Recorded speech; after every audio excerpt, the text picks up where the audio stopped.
It's 10 o'clock. This is Sky News at 10. Our top story. Clamping down on migration. The government announces a new plan to slash numbers coming to the UK by 300,000 a year, including raising the minimum salary required for most skilled workers. The Home Secretary also promises to end the abuse of the health and care visas by limiting the number of dependents. We'll get reaction from the people and the businesses affected. I think there'll be an implosion of social care and possibly of the NHS as well. Also tonight, growing up with a sex offender, Sky News hears from the families of people convicted of sex crimes and the police officers calling for them to get more support.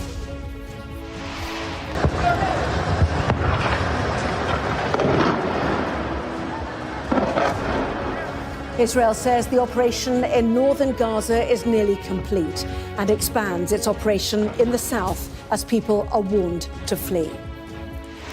We won't turn on the spending tap. Sir Keir Starmer sets out his plan for the economy. But what state is the economy in? We'll look at the numbers. And a first look at tomorrow's front pages coming up in our press preview from 10:30 right through to midnight.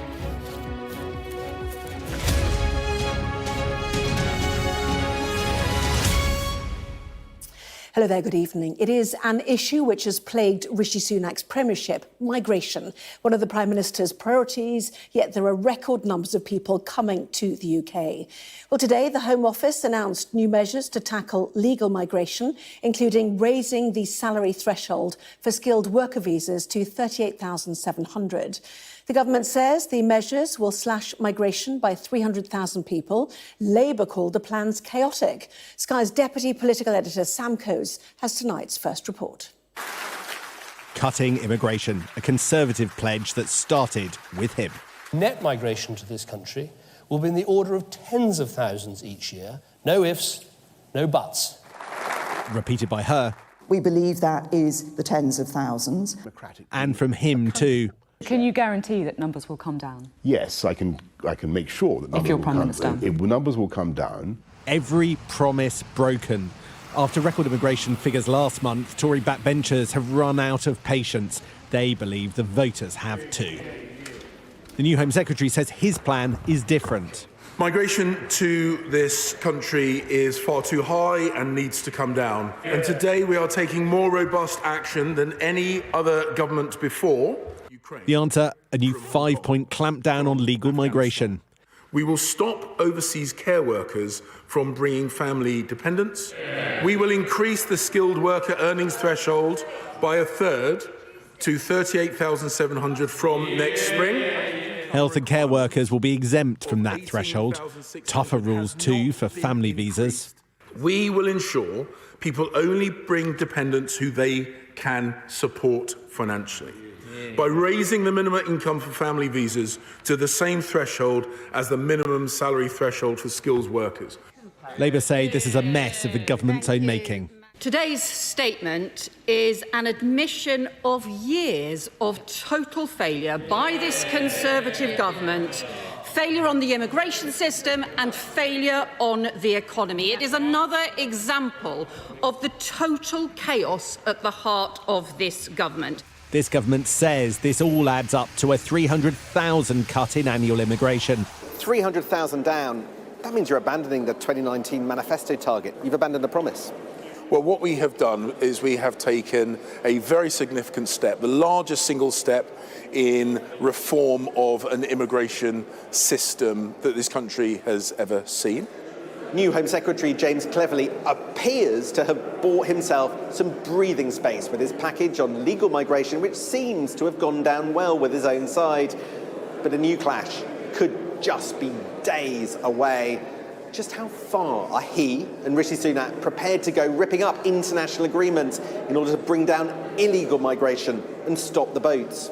So today was a really positive step forward on legal migration. I commend the government on going far as it has done. On illegal migration, it has to be very clear. We have to make sure that where we need to disapply sections of the Human Rights Act, we do it. Immigration increasingly the topic that will define Rishi Sunak's premiership. Illegal migration the next fight in the days to come. Can he turn the tide? Sam Coates, Sky News. So the salary threshold then for skilled workers will rise to 38,700 under the changes, but the government says care workers will be exempt from that. Instead, people on health and care visas will no longer be able to bring family dependents into the country. Well, health and care visas have seen the sharpest rise in uptake since 2021, along with other skilled workers, which, as this graph shows, have recently seen a slight fall. Sky's Communities correspondent Becky Johnson has this report. What your coffee? Coffee, drink coffee, yeah. That's tea. Femia applied for her job at this care home in Somerset so she could move to Britain with her husband and 3 children. She says where she's from in India, agents sell paperwork for care visas in the UK. If you are going through agency, they are asking like £10,000 or some more than. Now this year they are asking more. And you know people who've paid that? Yeah. To come to the UK? Yeah, my friends. It's that kind of abuse and exploitation that the government wants to crack down on, as well as cutting numbers. But there's concern that banning migrants from bringing their families will make it much more difficult to recruit the foreign care workers needed to staff care homes and hospitals. I think there'll be an implosion of social care and possibly of the NHS as well. Why? Because I feel strongly that the majority of people will want to bring their dependents. Very few people want to leave young children at home while they're trying to start a new life for themselves and their family, without their family here. Lee, who came from South Africa to work as a healthcare assistant in Cambridge, says it wouldn't have stopped her. I would have still come to the UK because it's more of a necessity that I can manage to take care of my family. But it's also on a downside that I can't be with my children, I can't be with my family. It honestly is something that is no human being can be put under that much pressure. The huge numbers of jobs that need filling mean health workers won't have to be paid the new, much higher minimum salary for skilled migrants. Other sectors, like hospitality, warn they'll be hit hard. But this overhaul of the immigration system is designed to cut record migrant numbers to appeal to the many voters who want to see fewer people coming to the UK. Becky Johnson, Sky News, Somerset.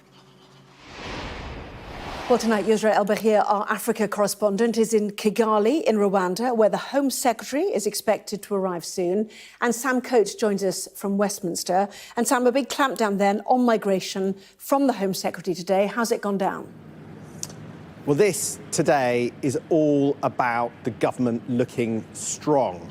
But before I tell you about that, Anna, something in the last few minutes in politics has kind of escalated incredibly. The government has just lost, Rishi Sunak has just lost his first vote as Prime Minister. Now, the issue that he's lost on, which is about setting up a contaminated blood inquiry, sort of almost doesn't matter. The government had a trial of strength this evening in the Commons and didn't have a majority. So on a day that the government wanted to look strong, it hasn't, and the repercussions of that loss, I suspect, are going to really accelerate in the next coming days with worries about what this means for the government in the Commons with legislation for some time to come. Let's be clear what Rishi Sunak was trying to do today, along with James Cleverly. This is the biggest clampdown on migration that any British government has done in modern times. It's a really, really important day. Now, you heard the Tory reaction, but let's look at, for instance, the business reaction. You had not only care homes and the NHS kicking off, NHS providers extremely concerned about what they're hearing. You're also hearing about hospitality, saying that 95% of the high-skilled visas wouldn't be granted under the change in the rules. There is no doubt, Anna, that the change that James Cleverly announced from next April would have a hit to growth, right? The growth projections that economists do would be lower. However, what's really interesting is that when it comes to Labour, they back it. Labour did an event today on how growth was the most important issue for them, but nevertheless, there is no objection to any of the things that James Cleverly set out in that statement today. This is now the consensus in British politics. We are clamping down on migration. You can expect that, unlike the Rwanda policy, to be carried into the next parliament. Today's a really important day, but not just because of what the government said, but because of what the opposition said as well. Sam, thank you. Well, let's head to Yusra now. And the Home Secretary, Yusra, expected to arrive there in Rwanda soon to deal with the issue of illegal migration. What can we expect? We are expecting this new treaty to be signed by the Home Secretary and his Rwandan counterpart to finalise this new iteration of a deal that has been stopped in its tracks time and time again. Now, with this treaty, we've been told by the Rwandan government that they will be re-emphasising guarantees around concerns around safety, around the issue of asylum seekers being sent back home to places where they face persecution. The government spokesperson told us that they are hoping to reassure anyone with concerns that asylum seekers will be sent back. At the same time, we were told by the UNHCR that they stand by the legal analysis that they presented to the UK Supreme Court, which did actually lead to the plan being dismissed as unlawful. So we will have to wait and see what measures will be put in place to allay those concerns that people have around asylum seekers living here safely. We did speak to asylum seekers here, and a large cohort of asylum seekers who had arrived from Libya in a transit mechanism program that the Rwanda government had been using as a precedent for what they hope to do with the UK, none of them have chosen to settle here. Out of 1,904 asylum seekers, all of them had the choice to stay in Rwanda. None of them did. We did also speak to Burundian journalists, refugees who have been based here, who've also said that they face deportation threats by Rwandan officials. So we will see if these measures are enough to offset a climate of insecurity around asylum seeker status here. More coverage, of course, of Mr. Cleverly's visit from you, but for now, thank you. Now, Israel has ordered people in southern Gaza to evacuate today, saying its operations in the north are nearly complete and is now moving further south in the territory. And tonight, communications and internet services have gone down again on the Strip. Israel is under increasing pressure from the international community over its constant bombardment, with the Turkish president saying today that Benjamin Netanyahu should be tried for war crimes. Well, the Israeli Defense Forces say that it's almost completed its mission in northern Gaza and has extended its ground offensive to the south. Their first target, the region of Khan Yunis, where 200 Israeli airstrikes were reported overnight on Sunday. Gaza has been split into zones where the IDF says it can better manage civilian evacuations. Well, today, residents of 6 northern and central neighbourhoods of Khan Yunis, Al-Mahata, Al-Kadiba, Hamad, Al-Satir, Bani Suhaila and Ma'in were ordered to leave immediately to preserve their safety and security and move south. The areas of Al-Fakari, which is east of Khan Yunis, and Rafah's Al-Shabura and Tal Al-Sultan neighbourhoods are deemed safe zones for those evacuating. Al-Mawazi is another safe zone in the south of Gaza, and in the north, civilians have been told to go to the far west of Gaza City or to 2 regions in the east.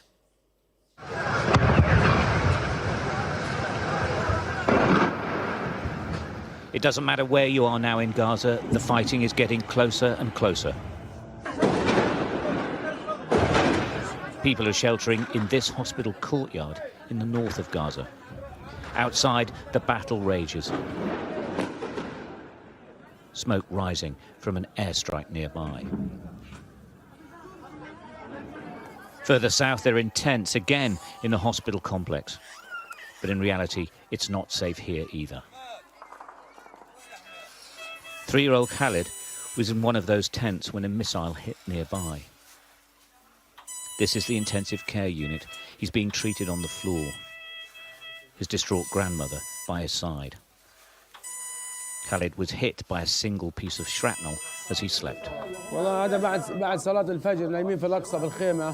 We were sleeping in the tent when we found the boy bleeding, and when we took him inside the hospital, we saw that a missile had hit behind the hospital. And as you can see, he's injured and he's in ICU. They say it's safe here. In another hospital, or at a different time, Khalid may have lived. But he did not. He couldn't be saved here. Family took him away, another child lost. The Israeli Defense Forces have confirmed their operations in the north are nearing completion, and the focus now is on the south. Their latest pictures show soldiers taking positions deeper and deeper into Gaza. The instruction to the population is to move further south immediately. We are giving precise instructions to Gazan residents near Hamas centers of gravity, urging them to temporarily move away from the danger that Hamas puts them in. But it's not easy. This is the road south. A woman with children and local journalists are attacked. They run for safety. Bullets whistle by. Why they were targeted is unclear, but they were heading south. From across the border, the continuing targeting of the Strip is clear to see. Gaza City shrouded in smoke for much of the time. Intensive fighting here, and of course the fighting in the south is intensifying today as well, particularly around the city of Khan Yunis, and we know that there are probably the best part of 2 million people who are in that region are now trying to find a safety further south as best they can. Israel's right to defend itself is undoubted, but it's the cost to human life that's the issue. And the numbers of civilian dead is equally, undoubtedly rising. Stuart Ramsey, Sky News, Southern Israel. In England and Wales, police make about 850 arrests a month for child sex offences, and the majority of suspects are men who have families living with them, yet currently the partners and children receive no automatic support. It's an issue that has been debated in Parliament today, and Sky News has been given access to a police investigation unit which helps the families of online child sex offenders. Sky's Katerina Vitozzi reports now from Lincolnshire, where officers say families desperately need more help. 2 years ago, Sarah found out her husband was an online child sex offender. She had no idea what he'd been doing until police were at their door. He said, "I've been arrested." And I said, "What? What for?" And he said, "Images." Just said the word images. The judgment was immediate, you know, people were judging us as a family. So it was just horrible. A year after his arrest, Sarah's husband was convicted of possessing over 500 indecent images of children aged 11 to 18. Sarah and her 2 children live with the stigma of his offence with no support. The police on the day left some leaflets with my husband, not with me, for support for himself. I don't think we matter that much. The families we've spoken to for this report have told us about the stigma and shame that they face as a result of their partners offending. Many have had to move home, their kids have changed school for fear of reprisal attacks. But despite all this, they are not officially recognised as victims, even indirect ones, under the government's current definition. And that means they can't access things like free psychological support counselling under victim support schemes. The Ministry of Justice have told us that currently they've got no plans to change that and that there are enough charities to support the families that need help. But we were given rare and exclusive access to Lincolnshire Police's online paedophile investigation unit, known as POLIT. Hello, this is PC Scott from Lincolnshire Police. PC Tom Scott's only job is supporting families who've just found out the unimaginable. It's a role unique to police forces in England and Wales. There are lots of charities out there for domestic violence, drug addiction, these sorts of things. But for this, that is specific to this, that recognises the trauma, the stigma that goes along with the offence, there's not as many. I've been told by several families that if they didn't have me or this role to go to, then there are times where they wouldn't be there anymore. But right now there's no government mandate for police or local authorities to help. Some MPs in Parliament this evening called for that to change, for there to be specialist IDVAs, independent support officers. Amendment 7 relates to children whose parents are paedophiles.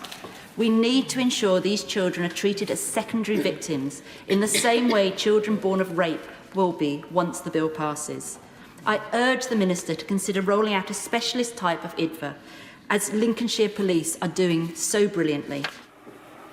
For so long, these families have been unseen, unheard, bearing the trauma and shame of a crime of which they are totally innocent. Katerina Vitozzi, Sky News. It was the Labour leader's turn to lay out his plans for the economy in the event of a Labour government today. Sir Keir Starmer said his party would be inheriting a difficult situation after the next election, but he would not be turning on the spending taps. Sky's political editor, Beth Rigby, reports. The man who would be Prime Minister, here to set out a vision for Britain, but with a stark warning that the economy he'll inherit is in its worst shape for decades. This is worse than the 1970s, worse than the recessions of the 1980s and 1990s, worse even than the global crash of 2008. And here to spell out uncomfortable truths. Anyone who expects an incoming Labour government to quickly turn on the spending taps is going to be disappointed. A Labour leader who likes to say public services are on their knees, but today offering Labour supporters little in the way of a leg up when it comes to protecting budgets. I have a really simple question for you. Can you at least reassure them that you won't be cutting any departmental budgets after a general election, or are some spending cuts still on the table? I'm certainly not in the business of cutting the funding, which is why the focus is so much on growth. What I would say, though, is that we must never forget that our public services need reform. Starmer dodging on the question of post-election spending cuts. Labour's approach not that different to Conservative rivals, and in marginal Tory Telford, voters not convinced by either side. And they're all the same, and they just do what they want to do. And my vote will still be undecided at the moment. To be honest, I think you should get rid of them all and start again. It's not just voters he risks turning off. Union backers dismayed by Starmer's caution too. I think it's a mistake. I think investing in public services helps to grow the economy. I think we've seen what's happened of 13 years of austerity. Hasn't done anything for growth in the country. Keir Starmer's already annoyed pockets of the Labour Party by praising Margaret Thatcher's sense of plan and purpose, as he put it, for the country. And today he doubled down, refusing to rule out further public spending cuts should Labour win a general election, raising the prospect of Tory-type austerity under a Labour government. Labour will set out its spending plans closer to an election, but the direction of travel clear. Labour backers might not like it much, but 20 points ahead in the polls, it's a risk Starmer can afford to take. Beth Rigby, Sky News, Westminster. Well, the Labour leader said the economy was in its worst state in decades. And today, one think tank released its evaluation, saying the UK has seen 15 years of economic decline. Sky's economics and data editor, Ed Conway, has been looking at the numbers and what future governments could do to fix it. The Resolution Foundation released an enormous report on the state of the UK economy, what might be done to sort it out. It's worth just having a look at some of the issues. This perhaps is the biggest one of all. This is showing you real earnings. So adjusted for inflation, since 2000, they went up and up and up. And if they carried on in that vein, look, they might have gone up to there. Instead, look at what happened post-2008, something very different. That's basically the kind of flatlining, the stagnation they're talking about, to the extent that now there's this big gap. So we're all worse off to the tune of about £201. And that's not the only issue. Look at the gap between rich and poor. So this is something called the Gini coefficient. It's a measure of income inequality. And you can see the UK, the higher these bars are, the more unequal. The UK is much more unequal than many other countries around Europe, particularly Northern Europe, particularly the Nordics. And only the US in this group is more unequal. So it's those two issues together that they say is a problem. But also, too, is this. This is showing you home ownership by generation. You can see, look, people born in the 50s, the 40s, the 60s, as they get older, they get more home ownership. So more people owning their homes as they get older. You can see in their ages there. But look what happens now when you're talking about kind of millennials and you're talking about those born in the 80s, those born in the 90s. It's not going up so quickly, so they're not able to get on the housing ladder quite so quickly. That's a big issue. Potentially you need more homes as a result of that. And so too is this. This is looking at the gap between major cities and the smaller towns and regions in different parts of Europe. So you've got France, you've got Germany, you've got Spain, you've got Italy as well. Have a look at the UK, OK? Have a look at these bubbles. So there you've got London, obviously, Manchester, there in the middle, Powys, other parts of the UK at the bottom end. But it's this gap that is quite concerning. A bigger gap between London and the rest. And these lower income parts of the UK, far lower, that you can see, than, for instance, in Italy or in Germany. So that's a concern in terms of the way that wealth, the way that income is distributed around the UK. And so too, says the Resolution Foundation, is this. This is showing you wealth going up over the years. So it goes higher and higher, higher. Now look at wealth taxes. So the amount we tax wealth, and that has basically been flat. And their implication, at least, is that maybe you need to tax wealth a little bit more. It's just one of many suggestions they have in this report. Doubtless there's going to be more debate on this as the election approaches. Ed Conway there. Now, the president of the COP28 climate summit in Dubai has said that it is essential the world phases out fossil fuels. He was sitting back at claims that he thought the science didn't back up the aim to limit temperatures to 1.5 degrees. Today, saying that the UAE very much believes the science. The UN summit is aiming to make progress on tackling climate change. China, the world's largest polluter, is investing massively in renewables, but also investing in coal, and has approved the equivalent of 2 new coal plants a week in 2022, with more being built in Guangdong than anywhere else. From there, our Asia correspondent Helen Ansmith has this report. They might have painted the chimneys, but China's addiction to coal is still a dirty business. At this power plant in southern Guangdong, there's a constant line of the trucks that carry it. Black soot smothers everything it touches, catching in the lungs.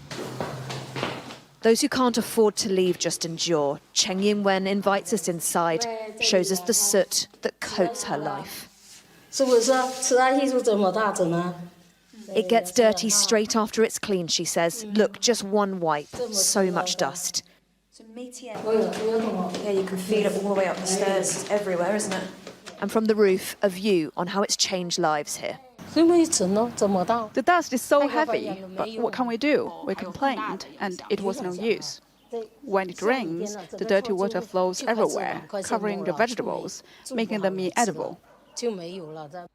Despite China's climate pledges, this plant has actually recently been extended, and it's far from alone. In fact, China approved more new projects in the first 3 months of this year than in the whole of 2021. Guangdong approved more than anywhere else. And this is why Guangdong is a manufacturing hub with a high population and high energy needs. Recent heat waves brought drought and power cuts. Energy security, now the buzzword of choice. The new plants mean electricity demand is met, says Zhang Haimin. For us manufacturers, as long as the machines don't shut down, it's a good thing. But travel north to the opposite end of the country and you get to the heart of China's energy contradictions. Much of China's coal is mined here. But it is also the centre for vast investment in renewables, on a scale unmatched by any other country. China now makes enough renewable energy to cover every household in this vast country, but far less than that is actually making it to the power grid. It's why, despite all this, there's still such a reliance on coal. And the reason is down to the infrastructure. Namely, the power grid. Old-fashioned and not joined up. Energy made here physically can't be transferred to the south. Other large countries like India and the US face similar challenges. The investment needed is huge. For now, coal remains the easier option.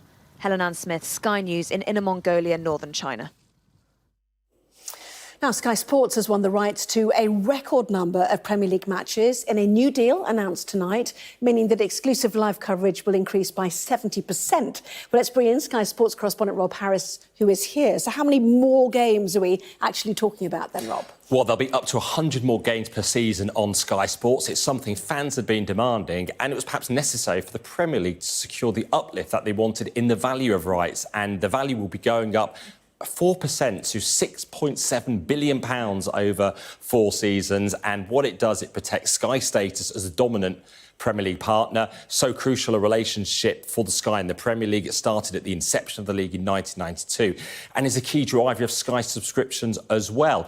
And what this deal does, it really reinforces the value of legacy of linear broadcasters, because the other partner for the Premier League remains TNT Sports, with a new name for BT, which is owned by Discovery. But out at Amazon, the streaming platform, they're no longer a rights holder in the Premier League deal in this new 4-year cycle beginning 2025, running all the way through to 2029.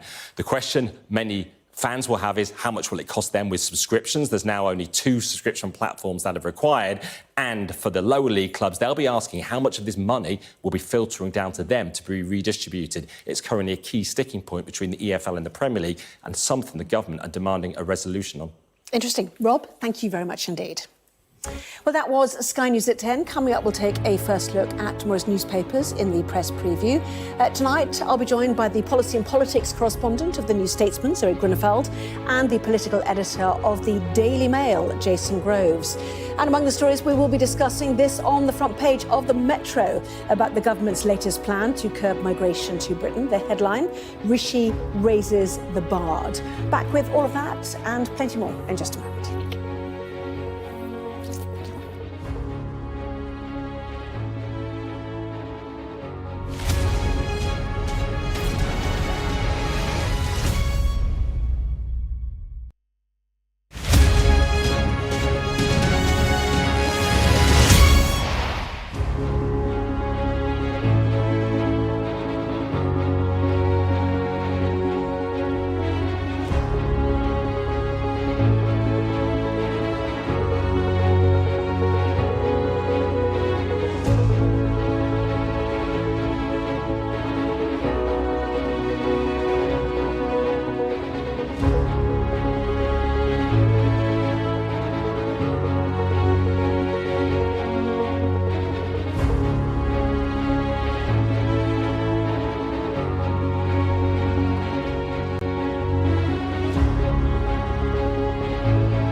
Well, this is Sky News. In just a moment, the press preview, a first look at what is on the front pages. First, though, our top stories.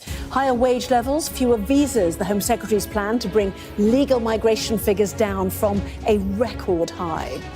Israel renews calls for the mass evacuation of civilians as it widens its ground offensive in Gaza. And no turning on of the spending tap. Sir Keir Starmer says he won't splash the cash if he wins the next election.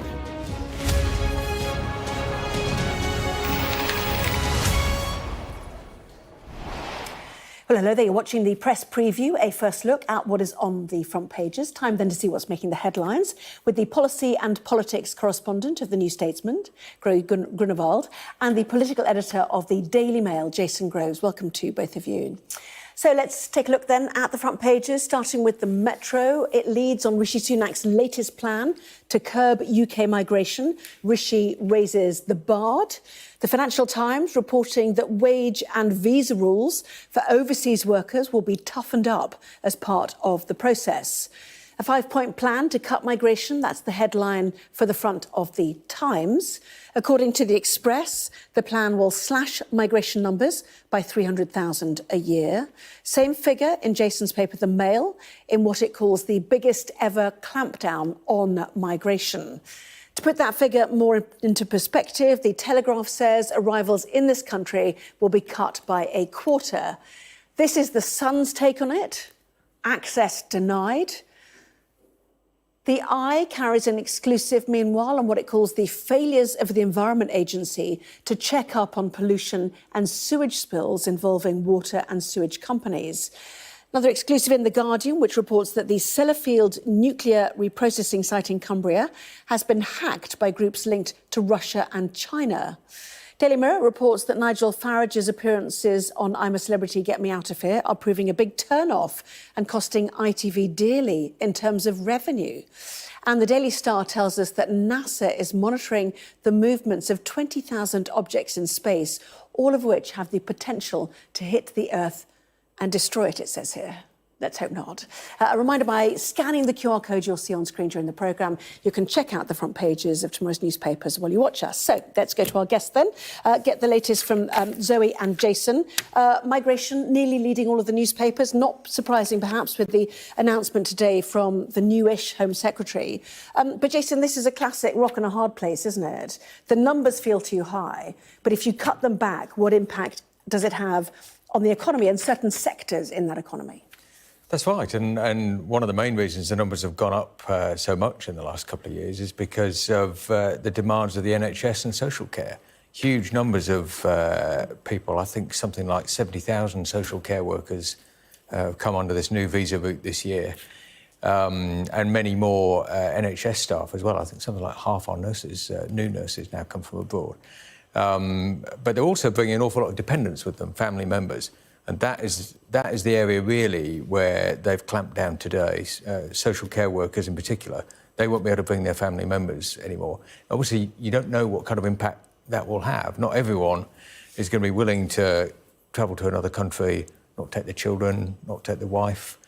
But of course, some people are single as well. And the government seems to think there's so much demand for these jobs that actually they'll be able to keep things going. And the social care sector, has to be said, don't agree. And in the front of the Financial Times tonight, you've got people like Christine McAnay, General Secretary of Unison, saying it's going to spell a total disaster for the social care sector. So opinions divided. Yeah, and there is real concern, isn't there, about social care specifically. I think it was more than 1 in 10 jobs were vacant, effectively 11% or so, when this sort of policy was brought in. So, you know, will you attract enough with the skills to do these jobs from abroad if you can't bring your dependents with you?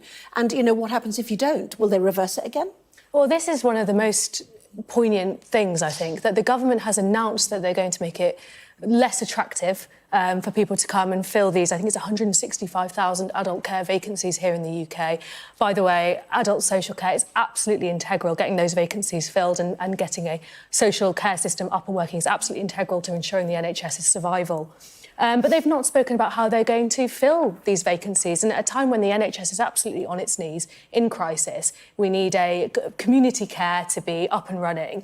The government should be really making it more attractive for people to come and work in the social care sector rather than less attractive. And I think if you were thinking of coming over to the UK to work in this sector, but you couldn't bring your children, well, you'd probably go somewhere else where you can, because why would you be separate from your family? So I think it's a really disastrous and destructive move from the government. And I think a lot of people are very concerned about the impact this is going to have on the health service.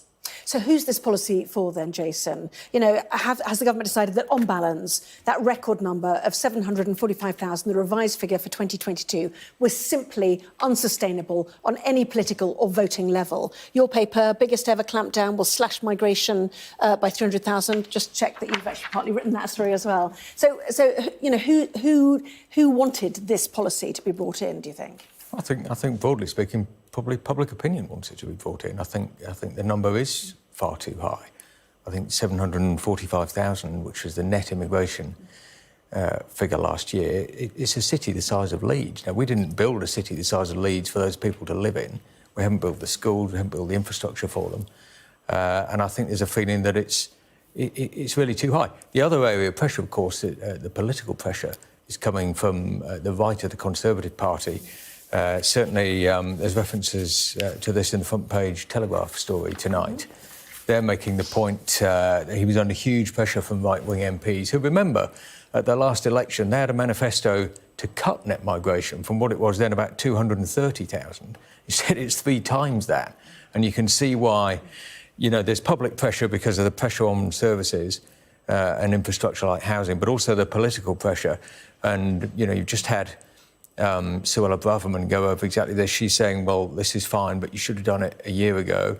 There's polls out today saying that they're losing votes to Reform, the old Brexit party, which has got a net zero immigration policy. Now, this is going nowhere near this. This is saying we're starting at 600-odd thousand and we're going to cut 300,000 off that. It's nowhere near net zero. So he's under pressure from 2 quarters, I'd say. A new type of net zero from you there. But this is like a flip-flopping, isn't it, of government policy? You know, you bring in Brexit, you know, effectively Europeans feel less able to come and work here possibly. Then you decide to change visas and you bring in all these extra rules for care and health and so on. And then suddenly you get lots from elsewhere around the world. So, you know, you're not surprised if people are a bit confused by the Conservative Party's policy on this. Yeah, absolutely. It's haphazard, it's short-termist. We've just discussed how this is going to impact the health and social care sector. At the same time, the government's trying to fill those vacancies in the NHS and talking about their long-term NHS workforce plan. You know, the two just don't match up. And I think Jason's right in that the government have really raised the salience of this issue. And I think part of the reason they've raised the salience of this issue is because they thought it would be very difficult for Labour.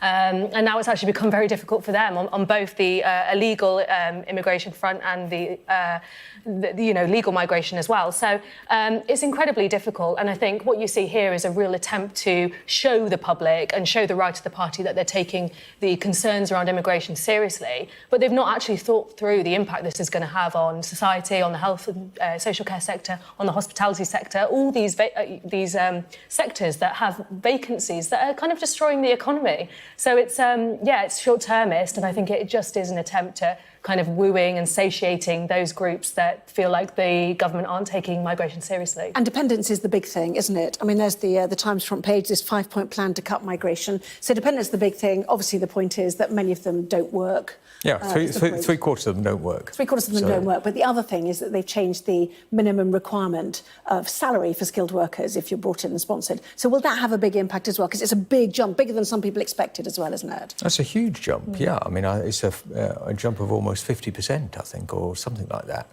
And obviously, for an awful lot of people who were coming in jobs, I guess hospitality is one possibility. Might have been in that area, and they simply won't be able to come anymore. Yeah, Sun front page as well. Let's take a look at that, shall we? Yeah, access denied, plan to slash an influx by 300,000. PM to the Sun, enough is enough. Speaking for the people, Zoe, that's what the Sun would say about enough is enough, but I know you disagree.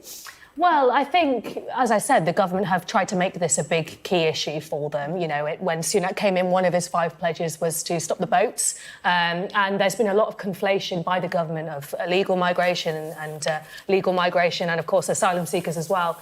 And hoping that this is an issue, you know, it's an issue that the Conservatives are typically seen as very strong on. So by raising its profile, it puts Labour in a corner. But actually, they've made it very difficult for themselves. And we have a productivity problem in this country. We have mass vacancies. And now they're in, you know, they really are caught between a rock and a hard place where they want to bring numbers down. But actually, we know that migrants have a net positive contribution to our economy. You know, they bring in more money than they take out. And actually, we're in a time where we desperately need that money. So it's absolutely, all of these things kind of don't make sense and don't add up, and they're very short-termist. Yeah, but the voter doesn't necessarily agree, and that's the issue, isn't it? Now, the word was that Rishi Sunak didn't want to do anything that might hinder the economy and economic recovery. Was there a cabinet battle over this, do you think? Because the move is, if it's 300,000, it has a big impact, doesn't it? That's right. There has been a cabinet battle over it, and there were some interesting things within the deal which are not as tough as they might have been. For example, social care workers, yeah, they're not allowed to bring their dependents, but NHS workers still are. The social care employers can still bring in people on a salary of 21,000. If you want to bring in more skilled workers, then you're up to 38,000. NHS workers, again, they're going to be able to come in on standard NHS salaries, which may well be lower. So you've seen a lot of pushback from the Health Secretary, Victoria Atkins, on this, who I think has said, look, if you set a salary cap at 38,700 and say that applies to health workers as well, we're going to collapse. And the same for the social care sector. But yeah, look, it's bound to have an impact. Like I said, a lot of the people they're talking about 140,000 student dependents, 100,000 more or less social care, mostly dependents. A lot of those people are not working. And so they've tried to take the edges off the economic impact, much more than, say, a crude salary cap would, let alone a crude cap on the overall number of people who are coming, which is something that Suella Braverman was pushing for. So a compromise that you support, do you think? What, at the Daily Mail? Well, yeah, yes, or you personally. You can talk for the Daily Mail if you prefer. Yeah, I think that it's closer to a good balance. I hear exactly what Zoe's saying about, you know, the kind of impact on individual sectors, but I think, you know, you look at a net 1.3 million people have arrived in the last 2 years, and that feels like we've probably got the balance wrong. You know, where are those people going to live? Where are their kids going to go to school?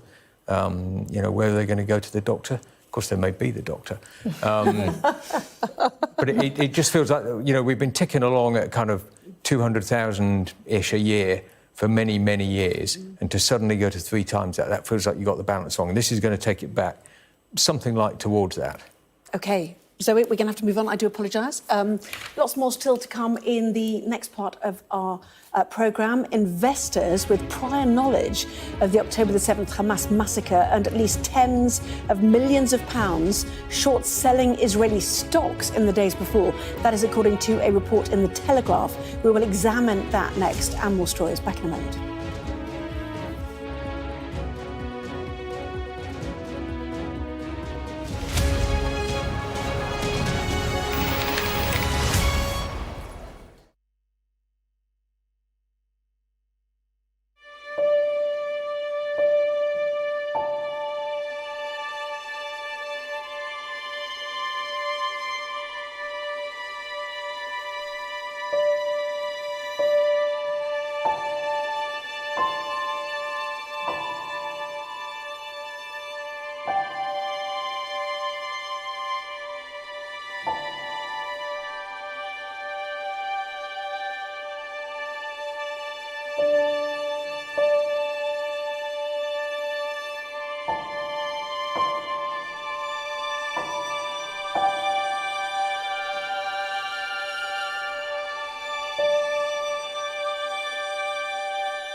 I'm Inzamam Rashid and I'm Sky's North of England correspondent, telling stories from this culturally rich region I call home.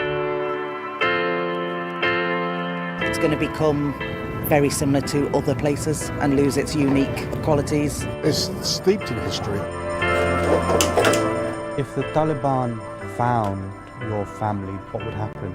I think they're just going to straight away execute them. There are issues of racism in all levels of cricket. I was on the balcony a couple of times. I was nearly gone. Football is a joy to watch, and when people are disappointed, you can feel the hate.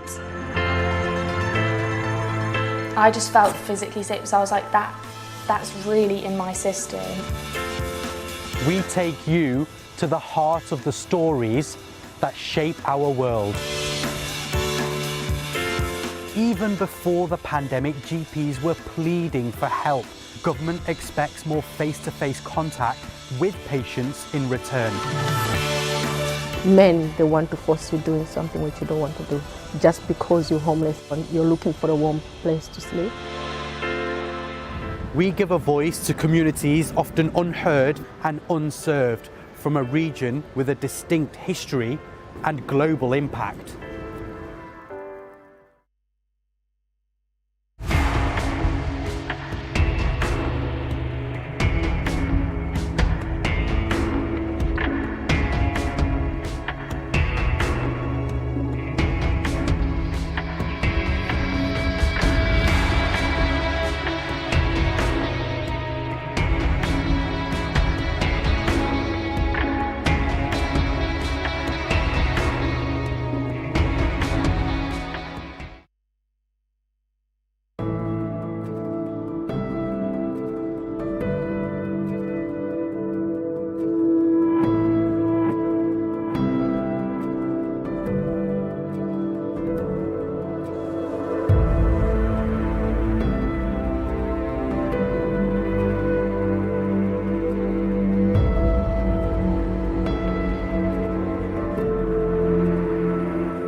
Well, welcome back. You are watching the press preview. With me this evening, the policy and politics correspondent of the New Statesman, Zoe Grunewald, and the political editor of the Daily Mail, Jason Groves. Welcome back to both of you. Let's go to a story on the front page of the Daily Telegraph that people with knowledge or prior knowledge of the Hamas terror attacks on southern Israel on October the 7th made millions. This is from US law professors, isn't it? So tell us about this story, shorting Israel, basically. Yeah, so absolutely. So the story is that traders with links to Hamas, so we don't know who they are, put bets up against the Israeli economy in the run-up to the attack and could have made more than $100 million. $100 million, sorry. Obviously, an extraordinary story to benefit, financially from such a terrible tragedy. It's just extraordinary, and it really shows you how organised this attack must have been for people to have kind of foresight of it and to be able to do this kind of financial manipulation. So it will be interesting to see if there's any kind of regulation brought in on the back of it, if there's any word from, any kind of protections that can be brought in the future. But yeah, just an extraordinary story, really. Yeah, I mean, deeply concerning. Significant short selling of shares leading up to the massacre is what these US law professors found. The report did not name the investors. The report said they were understood to be informed traders anticipating and profiting from the Hamas attack. And Israel is currently investigating. Fascinating. Let's go to, or continue our coverage of that. The Turkish leader accusing Netanyahu of being a war criminal. Gaza strikes intensifying. Gaza being divided into zones. Jason, people being told to move again from their homes. Yeah, that's right. The sort of second phase of this this war against Gaza is a little bit different. In the first wave, people in the north were just told to go south.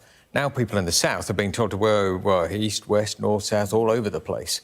And I think the reason for that is because the Americans have been pressing them to try and reduce the civilian casualties. So they're hitting much more targeted areas. But obviously, if you're in one of those areas, then you may have to move 3, 4, 5 times, and they're only promising you safer zones to move to. So that's stepping up, and as it steps up, you can see some politicians in the region getting really extremely angry now, and Erdogan, who's a powerful leader in the region, obviously a NATO ally of ours as well, warning here that he thinks Netanyahu should be tried at The Hague for war crimes in the same way as the former Serbian president, Slobodan Milosevic. He says really it's equivalent to that. And it just shows how hard this is going to become over time to sort of hold the kind of West together. I mean, Turkey straddles the East and the West.